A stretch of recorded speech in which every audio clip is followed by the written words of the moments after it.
Taglio del nastro questa mattina a Vicenza per la nuova sede provinciale dell'ENAIP, l'ente di istruzione professionale delle ACLI che da più di 50 anni forma i giovani alla vita e al lavoro.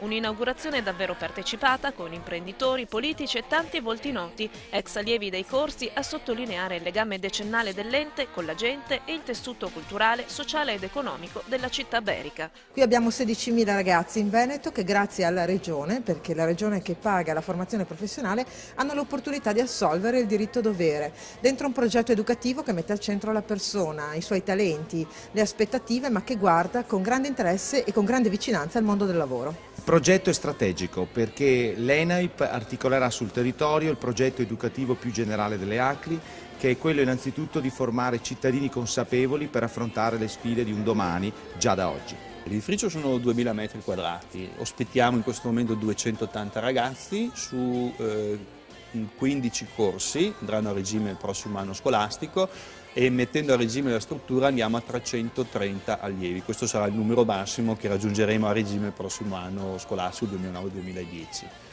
Abbiamo circa 53 persone fra docenti e non docenti, qui abbiamo le strutture anche di sistema provinciale.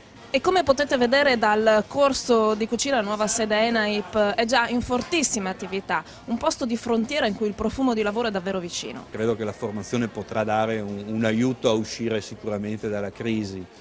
Si tratta di collaborare bene nelle reti presenti nel territorio, nelle reti economiche, nelle reti sociali, nelle reti politiche, lavorando con la massima sinergia, e questo è il nostro obiettivo anche qui a Vicenza, riconosciuto anche dal fatto che la sede è in una posizione centrale nella città e quindi ci permette anche di avere con la città un rapporto molto stretto.